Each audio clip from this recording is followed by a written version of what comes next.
Hello, friends and viewers. We are at Delhi.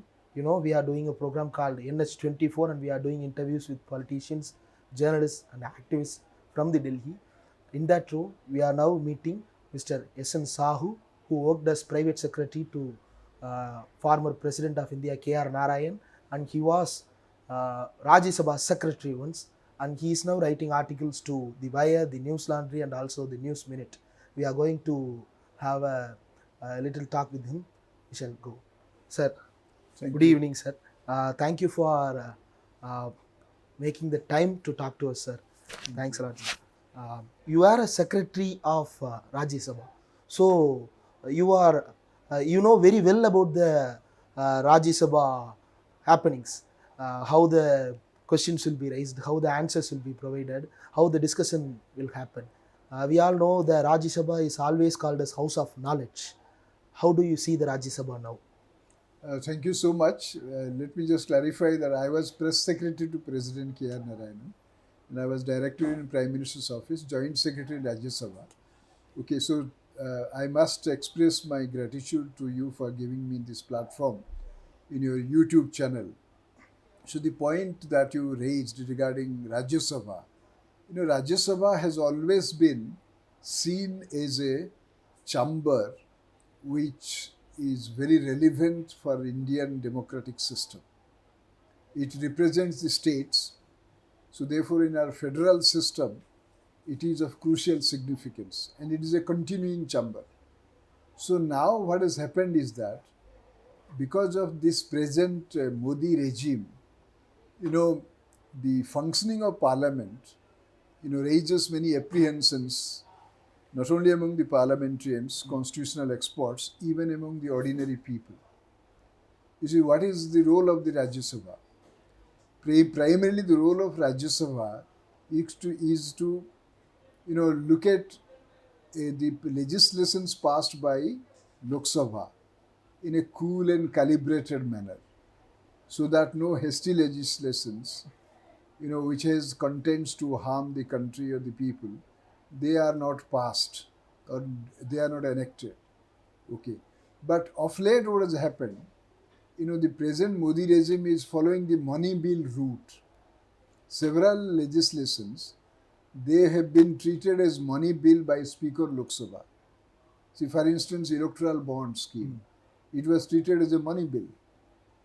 Okay, so once it is declared as money bill by Speaker, then whether Rajya Sabha passes it or doesn't pass it, it is of no consequence. It will be deemed as being passed by Rajya Sabha. Okay. So this money bill route taken by Modi regime has caused problems. Even Aadhaar bill was considered as a money bill. Yes. So this is unprecedented. So similarly, in Rajya Sabha, when the farmers' laws were discussed, farmers' legislations were discussed after they were passed by Lok Sabha, and the deputy chairman, declared that the laws or legislations were passed by voice vote.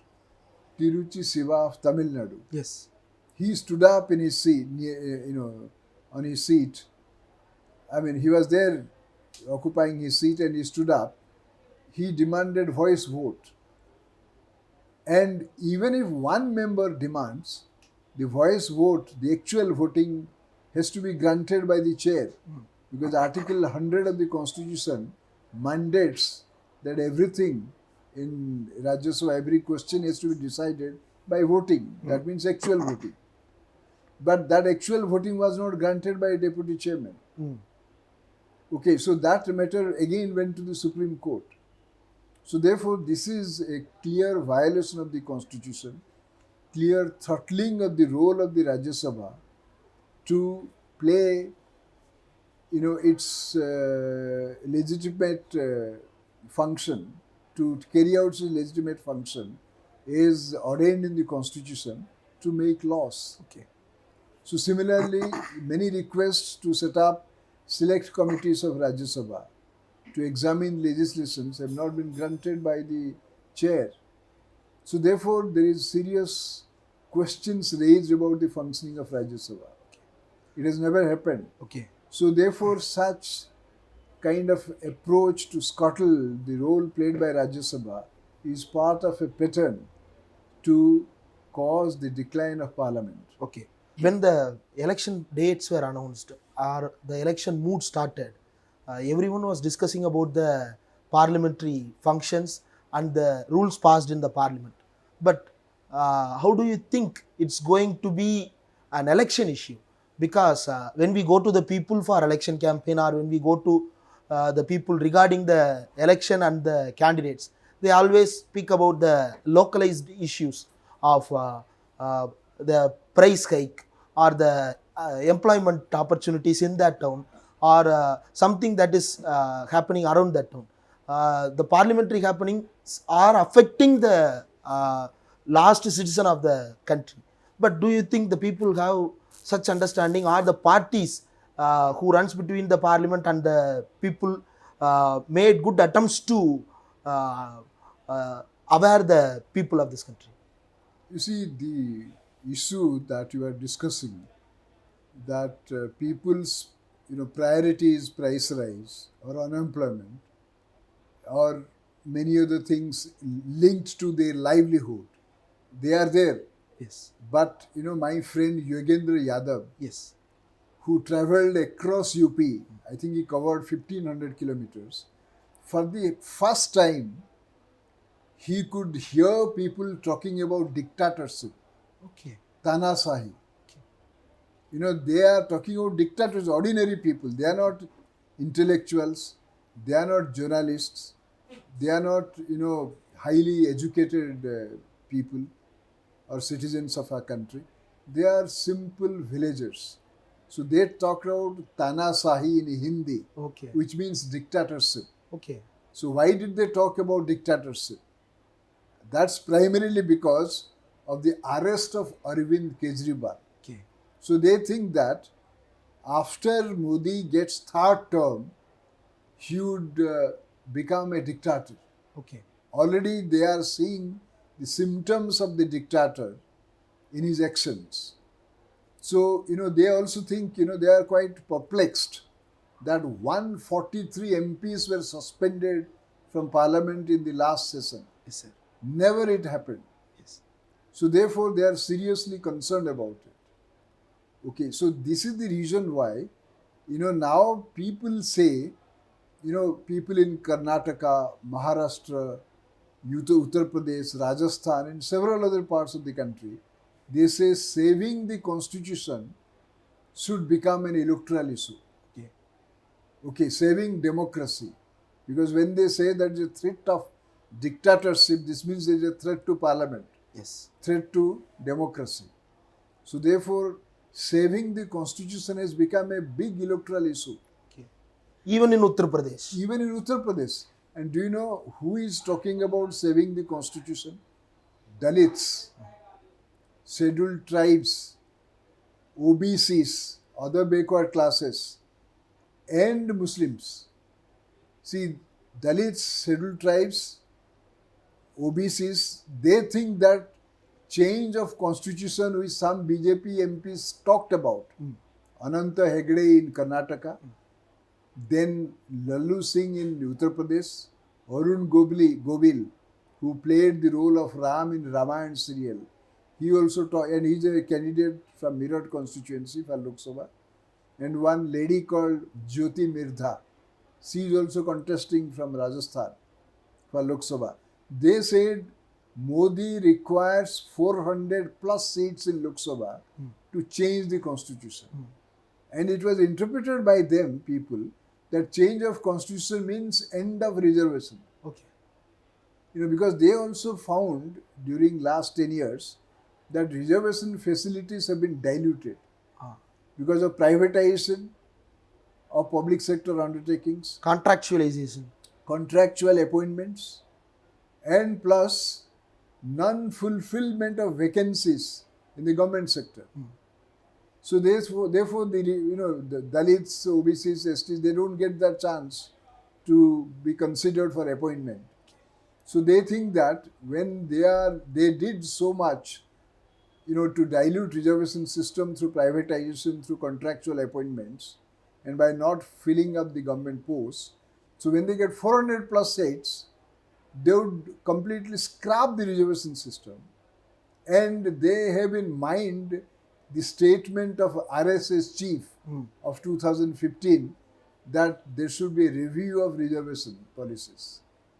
So they are quite alarmed by this. Okay. Okay, so it has become a major electoral issue. Okay.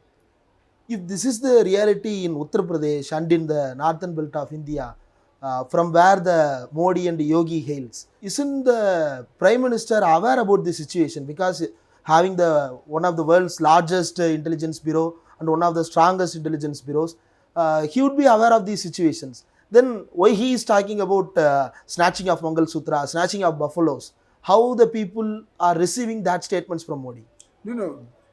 He is quite worried and bothered. Okay.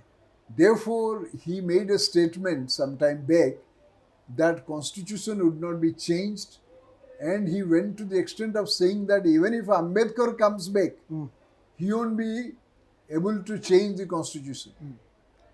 To that extent, he could try to reassure people that after getting third term, he won't change the constitution. But that has not been accepted by people. Okay. Even, this Home Minister Amit Shah, he repeated the same thing when he said that constitution would not be changed. And Mr. Saha, never to be found in defense of secularism. Yes. He also said, no, secular word in the preamble would not be removed. And Nitin Gadkari, Transport Minister, Road Transport Minister, he also made a statement that constitution would not be changed, and the same stand was taken by Defence Minister Rajnath Singh.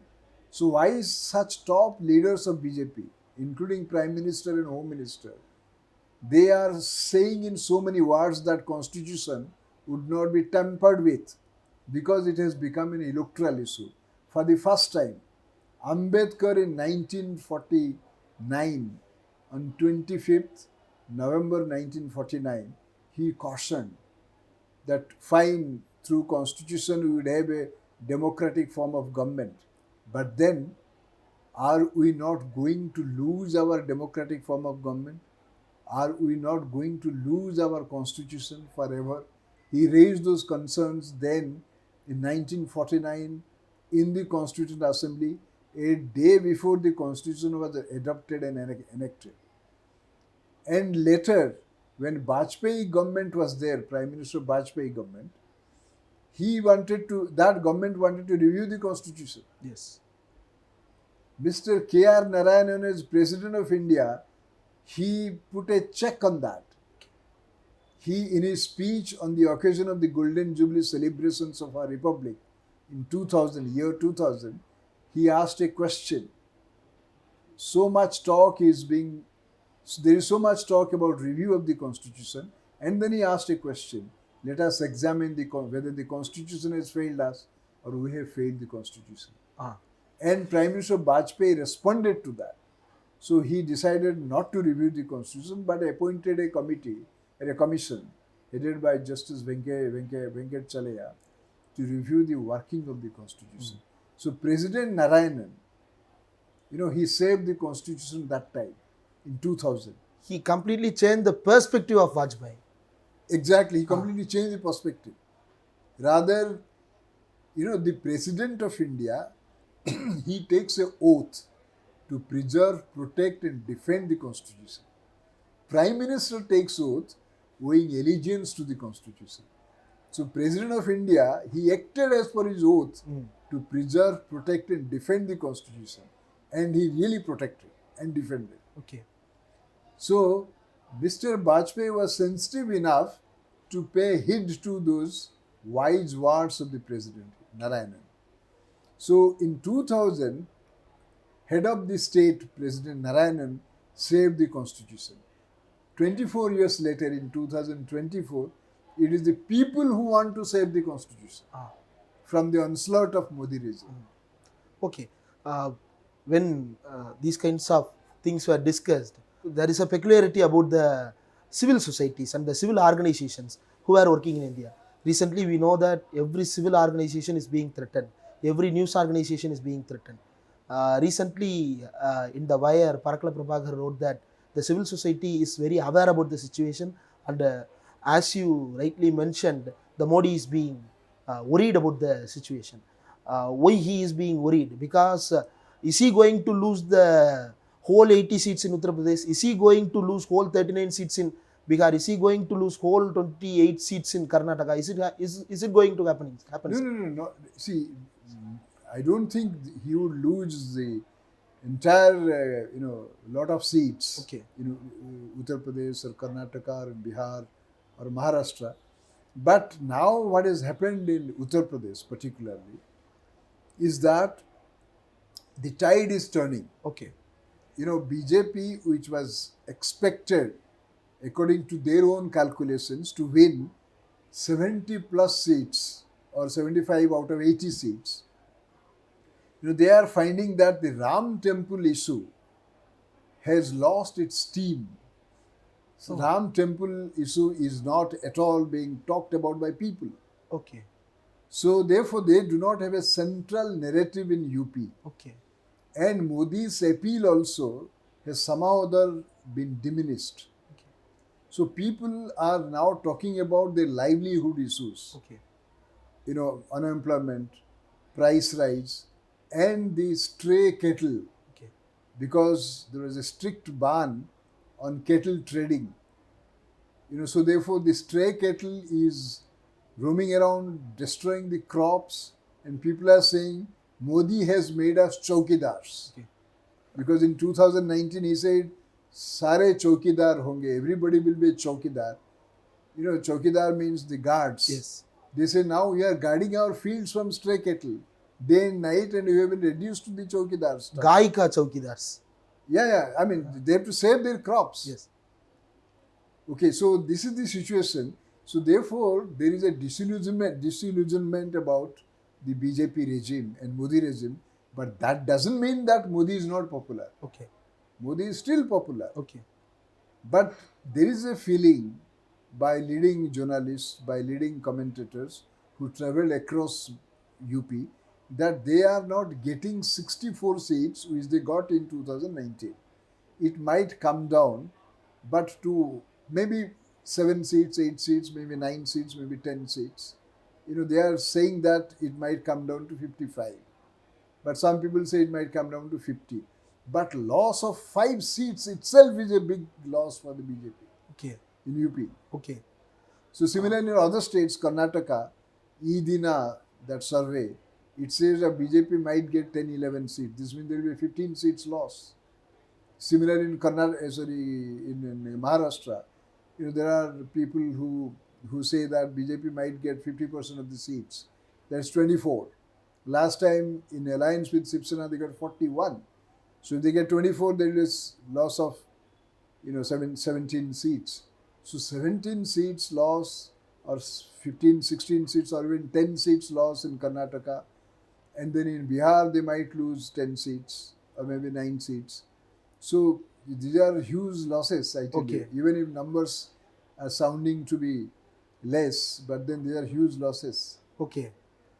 So why is it so hard to eliminate, or why is it so hard to face the Modi or the RSS forces? Because even after 10 years of anti-incumbency, he is just going to lose 5 or 8 seats in UP, 10 seats. In total, it's a big number. Yeah, total, it will bring down below majority mark. Yes, of course. It will eventually bring him down the line of majority. But is it so easy or is it not easy to eliminate the RSS ideology which has been sown in the soil of India?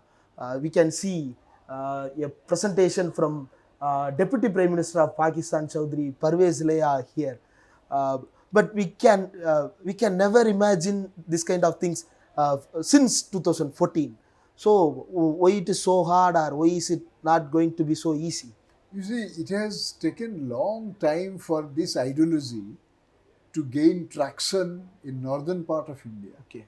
especially in northern part.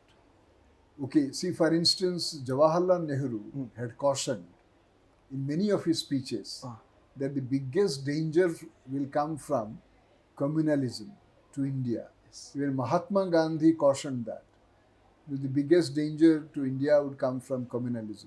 Nehru mentioned in his first Independence Day speech, I think. Even before that, Even before that. Mahatma Gandhi in 1924, Okay. a year before RSS was founded, he said Hindu Raj would be disastrous for India. He said in 1924, few months back, I discovered that statement of Gandhi. Okay. Ambedkar said Hindu Raj would be a calamity for India. Okay, so, such pronouncements were made by the top leaders who built this nation. Even, such idea was challenged in Tamil Nadu by Justice Party, by Periyar, and so on and so forth. So there is a convergence of opinion from top leaders from south, north, etc., from east and west, that India would never be defined by one religion. Okay. But the fact that RSS ideology and BJP's acceptance by people in large parts of North India is a fact. I mean, the fact that they are now supreme, they are now controlling the state apparatus, and they have the vote share, some 37 or 40%, whatever vote share. So a party which has got such a huge vote share, it cannot be dismissed so easily, even after getting defeated at the polls. So they will remain relevant for some time. But only electoral defeat will slowly bring them down. Okay. See, they could have assumed importance right after independence. In fact, they were going ahead and trying to become a major force. But what prevented was assassination of Mahatma Gandhi. Gandhi was killed by, that fanatic, Yes. Godse. And there are reports in Frontline published by Hindu that RSS had links with, Godse had links with RSS, so on and so forth. Okay, Gandhi's assassination, Gandhi faced 3 bullets of hatred from Godse. But by facing the 3 bullets of hatred, he literally put a check on the forces of hatred. And they could not come up. Okay. They could come up only after the Babri Masjid locks were thrown open. And this, Advani's Rath Yatra, that created fertile conditions for their emergence. But I feel, that people of India, they are tired of such things. See, recent survey conducted by CSDS and Lokniti, it clearly stated that 79% of Indian people, they believe that India just doesn't belong to Hindus. It also belongs to Muslims, Christians, Buddhists, Parsis, and so on and so forth. So this means if 79% of the people have such a faith that India is multicultural, multi-religious, multilingual, so then this cannot be changed by a particular government. Even Shama Prasad Mukherjee, who was the founder of Jansangh, Yes. and eventually which became BJP, he in the Constituent Assembly, he said India would mean not just one caste, one religion. And he described Mughals as the great Mughals. Now Mughals are being hated by Modi and others. Yes. But Shama Prasad Mukherjee, who is a guru for Modi, who is the icon for BJP, he said in the Constituent Assembly that it is the Britishers who introduced religion to politics, not Indians. He said the Britishers came to the courts of the great Mughals as supplicants for doing trade and commerce. These are the statements of Shama Prasad Mukherjee. Okay, so why they are making a different stand now, contrary to the vision of Shama Prasad Mukherjee articulated in the Constituent Assembly. Okay. So therefore, this dynamic core of India, that it is a multicultural, multi-religious, multilingual country, that dynamic core will prevail. Okay. regarding the election commission, sir, even in 2019 you have alarmed that uh, you have mentioned about the Constituent Assembly debates when the Election Commission of India was discussed there. Uh, but that actually happens now. In 2019, when you are writing the article, or in 1949, when the Constituent Assembly was drafting the Constitution, they never imagined such a Prime Minister and such a law and such a loyal election commission. But it is happening. How do you see the working of election commission, sir? Because even today, when the opposition parties were getting an appointment to meet the election commissioners at 5 p.m., they are giving a notification by 4:45 p.m. that the allegations of Mallikarjun Kharge are fake and baseless. How do you see them, sir? No, this is very, very unfortunate, and this is extremely disappointing, and it is causes worry among the large sections of Indian society that this would cause many complications for our democracy. Because the Election Commission of India has always been held in high esteem within India and outside India. See, when Mr. President K.R. Narayanan inaugurated the Golden Jubilee celebrations of Election Commission, that speech is a remarkable speech he delivered. He quoted a survey which stated that Election Commission commanded the respect of people much higher than even the judiciary, much higher than even the government of India. I mean, that was the esteem commanded by Election Commission from ordinary people. So 20 years later, this is the state of affairs, which is really deplorable. Now they became one another bureaucrat. No, see, Supreme Court, in a judgment in 2022 or 23, it observed that we want an election commission which will not act as the yes man of the government. Yes.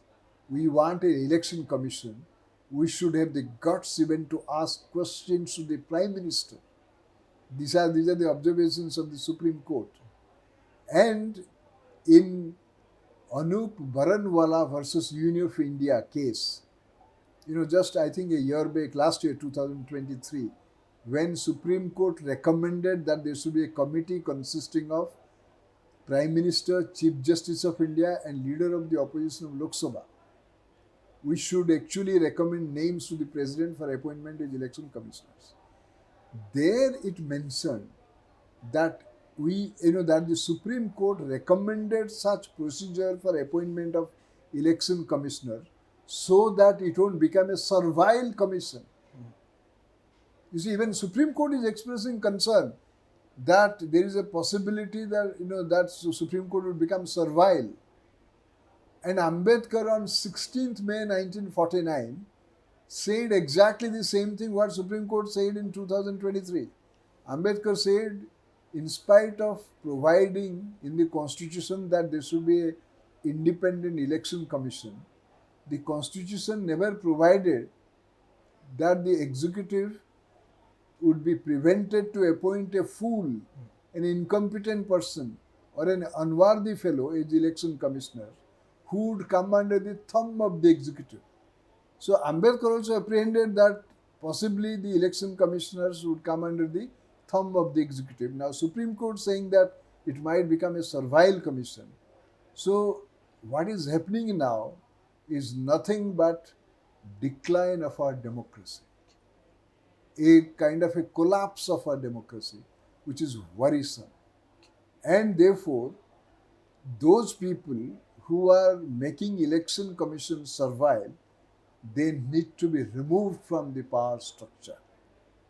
Because never ever election commission faced such sharp criticism during elections or even otherwise.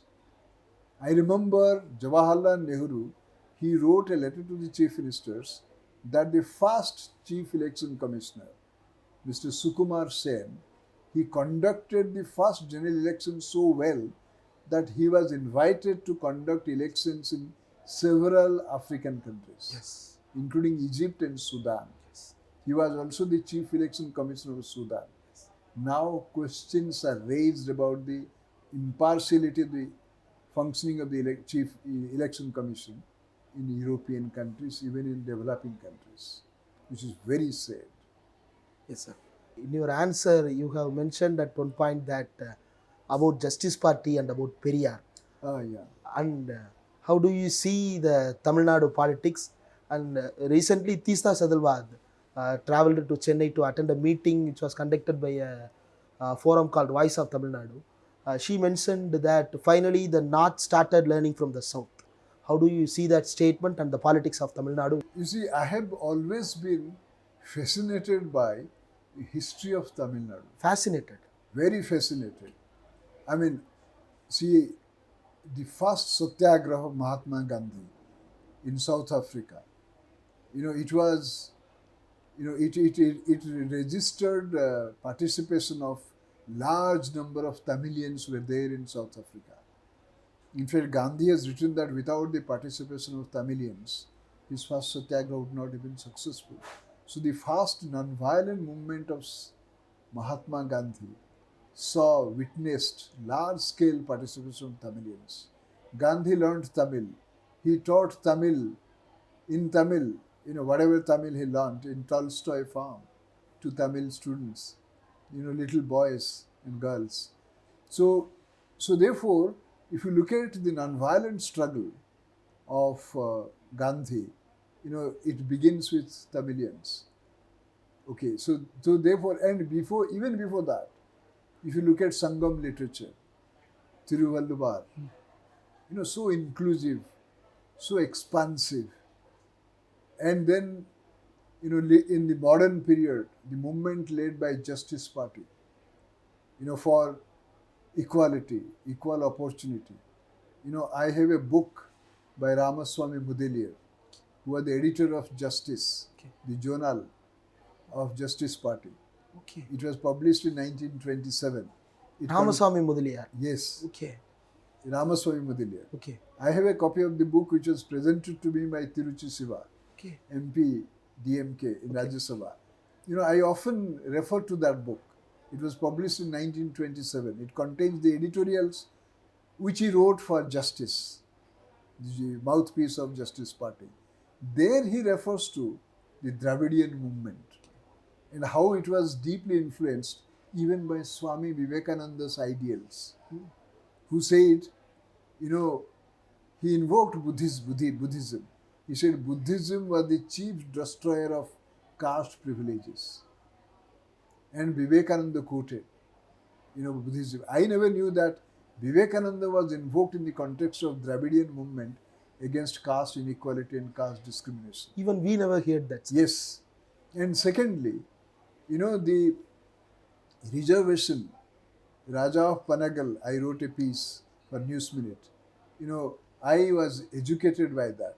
And on many occasions in Delhi, when you talk of the progress registered by Tamil Nadu as one of the developed states of India, I say it owes the progress that Tamil Nadu has registered owes to the Dravidian movement against caste inequality. Okay, so this is very critical because even before Ambedkar came to the public scene in India, it was Justice Party, be it Periyar, even Karunanidhi, Kalainar. Once I addressed a meeting which was attended by Kalainar. Okay. It was my lifetime opportunity. Okay. So I told them that Kalainar, is much more than any Prime Minister, much more than any President of India, because of the fact that he's a product of a movement which, actually gives lessons to rest of India, how to liberate people, how to reclaim what Ambedkar said, human personality from caste discrimination, caste inequality. So therefore, recently the statue of VP Singh was unveiled in Tamil Nadu. So why VP Singh was, his statue was unveiled? That's because of the implementation of Mandal Commission report, which captured the spirit of Dravidian movement. which started in way back in 20s. So, that spirit of Dravidian movement, I feel, will eventually liberate whole of India from the clutches of reactionary forces which are controlling the state apparatus and starting a kind of a counter revolution. So therefore, progressive Dravidian movement is not just about OBCs, it's about Muslims, about Christians. It's inclusive. And therefore, I think one of the speeches of the governor, Ravi, which he skipped some portion of the Yes. speeches of the governor which he was supposed to deliver in the Yes. assembly. There he refers to Ambedkar, Periyar, and many other leaders, and he refers to Dravidian movement. Now Dravidian movement is so critical for whole of India, to deal with the forces of counter revolution, which will usher in the dark age, medieval dark age, and India has to be saved, salvaged. And I think Dravidian movement will certainly, usher in that phase. And B.R. Ambedkar, he wrote, "Why South is progressive, North is regressive." I wrote an article, how after the Karnataka win, Congress won the Karnataka elections. I wrote that article for the Wire. You can have a look. Okay.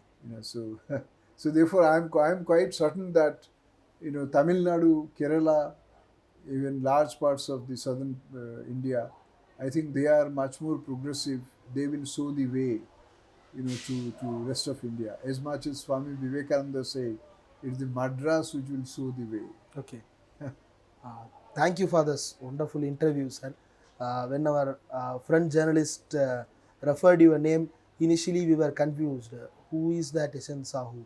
Then the moment came and we realized that yes, we have made his articles into Tamil videos in our own channel. So we are going to meet him. It's a great opportunity to meet you and having a wonderful conversation with you, sir. I know it's running very late, but thank you for giving us this wonderful time to share your views, sir. Okay. Thank you so much. Thank you. Very, very grateful to you for giving me this. Thank you, sir.